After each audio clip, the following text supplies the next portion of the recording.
Hi friends and welcome back. I'm so excited about our next journey together. So for this series or segment, whatever, we're going to look at different political and economic theories. And as always, my goal is to make the information easier to understand because trust me, some of this is pretty difficult. And as always, if you have questions or comments, put them in the comments. Yeah, weird. Down below. So let's go learn some cool things.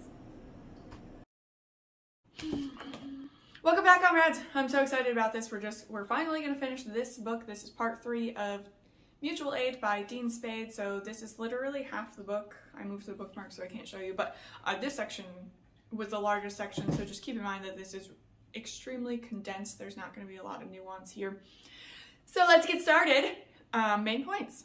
This section is called No Masters, No Flakes, which I gotta tell you very resonates or reminds me of No Gods, No Masters. And I'm a fan. So the main idea is having an organization that does not uphold capitalistic standards of hierarchy. So in every, or at least in most parts of our lives, we have hierarchies. So like people with different levels of authority or decision-making power within whatever organization we're part of. So for example, your boss at work tells you what to do, teachers in school, in those places, your opinion may hold little or just no weight at all. And that's not good. People like to feel like they matter and like they have a say in the organizations that they're part of, which is like basic organizational behavior. I remember learning things like this when I was working on that master's degree. But so especially in this case, when we're talking about mutual aid, it's unpaid community care. So people are using what little free time that we're actually allotted under capitalism to do something that they find value in. So of course they want to feel like they're invested in the organization or in the mutual aid group. So Spade outlines 3 tendencies that can emerge within your organization and how to avoid them. So number 1, secrecy, hierarchy, and lack of clarity.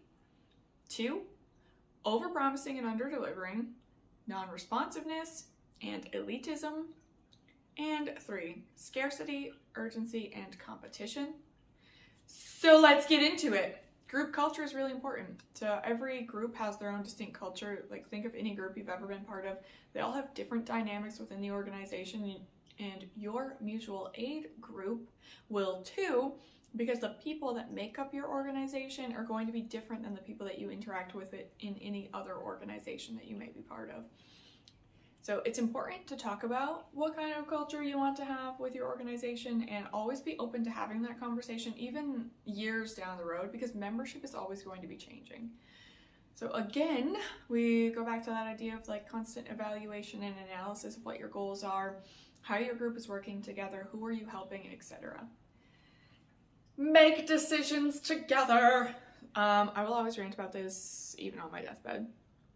There should never be one person or one small group of people within the organization that are responsible for making decisions.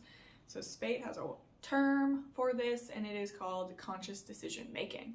So all of the stuff that we said in that last video, and in many of my videos actually, the idea that humans are naturally greedy is literally just straight propaganda. It's not true at all. So consensus decision making means taking into account everyone's experience and knowledge and not deferring to someone because of their social status, their education, their assertiveness, or whatever. Everyone gets a say. So next, Spade talks about leadership. Another thing that I will not stop talking about until the day I die. The version of leadership that our society pushes is based on false authority and exclusion, and just fuck that.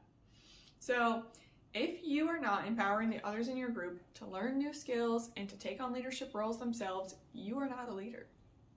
If you're not raising the voices of marginalized people, you are not a leader. And it is your job, just kidding, it is not your job to speak for those people. It is your job to ensure that the voices that they already have are louder and reach a broader audience. Leadership is not about you, it's about the people that choose to follow you. So next, Spade talks about the dangers of raising funds. If you can do your work without money or without paying staff, definitely consider that. Consider if that's the best approach for your group. So just like we covered in the last video, when organizations seek funding from donors, they are at the risk of catering to the funders at the expense of more marginalized members of their community. So if groups words are hard for me today. Thanks for bearing with me. So if you do decide to hire staff, it's important to maintain financial transparency and also not transfer all of the burden of responsibility onto the paid staff and away from the members, because again, members would like to, people need things that make them feel invested in the group, and also you don't want to burn out your paid staff. Just because you pay people within the organization does not mean that they are responsible for running the entire organization. Like, you still need to delegate tasks and have other people involved. So it's important to rotate leadership tasks. So things like meeting facilitator, definitely media representatives, devil's advocate if you have one of those, which is really good to have, just to, even if it's like the most outlandish idea or like counter to some argument, you want to at least put it out there. So you can be like, yeah, no, that's not, no. Treasurer, if you have one of those, rotate that. This is one of my most important. I think that this is vital to any group of people. So absolutely provide space for quieter people to speak up. There's this weird dynamic for me on Zoom. I'm actually more intimidated to speak up in a Zoom meeting than I am in person. But even though it's really awkward, when you're having a group meeting, whether it's on Zoom or in person, to just have a moment of silence. Because there are those people that are waiting there, waiting to unmute themselves or waiting to like step up to take the mic. And if you cut that moment of silence short, they may never get the courage. And you really want to make sure that they do, because those people have vital insights too. All right. We're already at takeaways. This feels like it's not as long as I thought it was, but whatever, we're going with it. I put these curls in my hair just so you could watch them fall apart throughout this video. So you're welcome.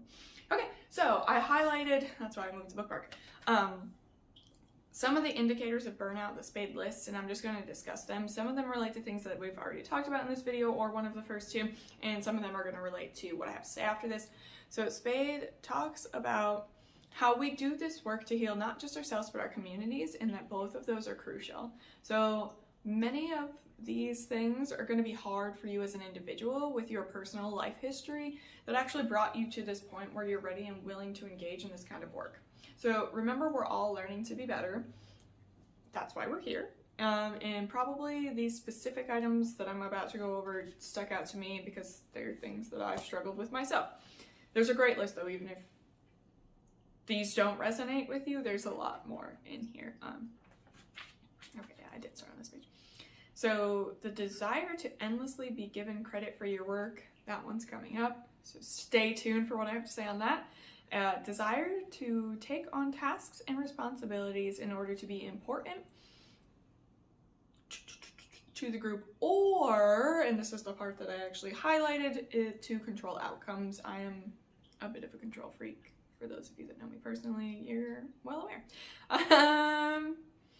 Inability to let others take on leadership roles. So that was definitely a problem for me before, but just from my last paid job where I was in a leadership position, that was actually like what I was best at. Like 100%. There was this person I worked with who also got promoted to supervisor while I was working there, and I think that me and our team did a really, really good job of like empowering him to like take on the role of supervisor and know that he has good ideas and his opinions were worth sharing and his leadership was useful.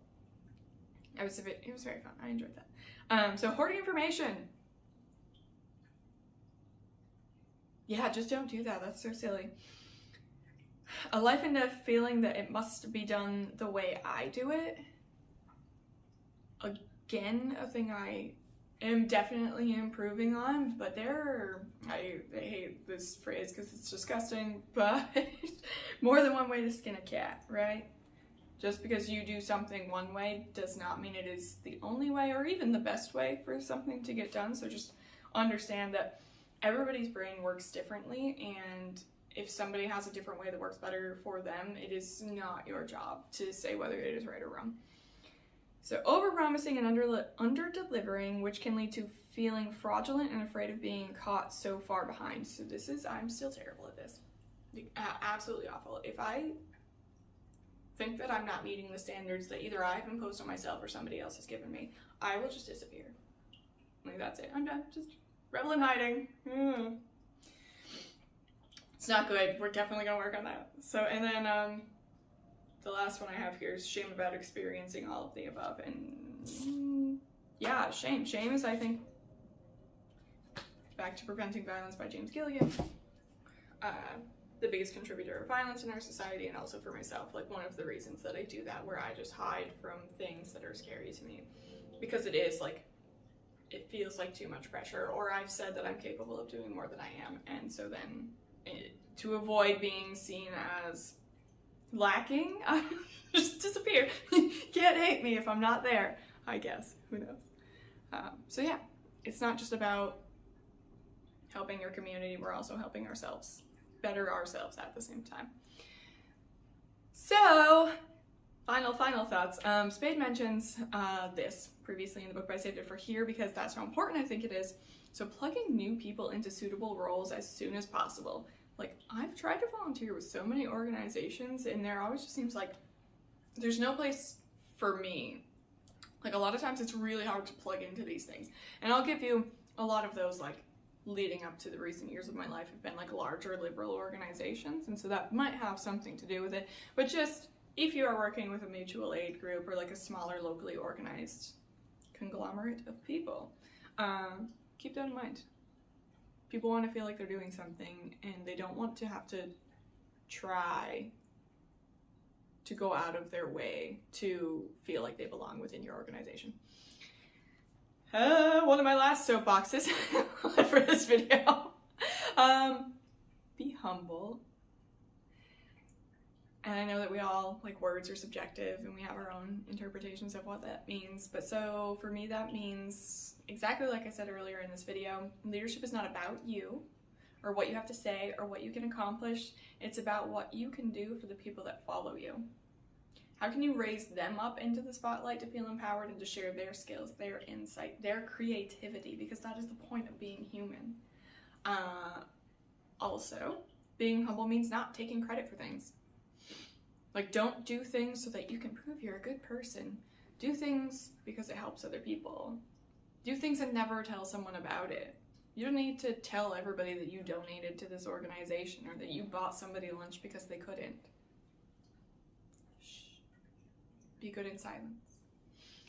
And don't take credit for things that you had a part in the success of. So, like, recognize that without other people, your accomplishments mean little to nothing at all. I've probably said this before in a video, but we're gonna say it again. One of my favorite Doctor Who quotes is, "In 900 years of time and space, I've never met somebody that wasn't important." Knowing that every single person on this planet knows something that you do not is critical. Like, always be open to learning. Now I think that's it, comrades. I think I'm done.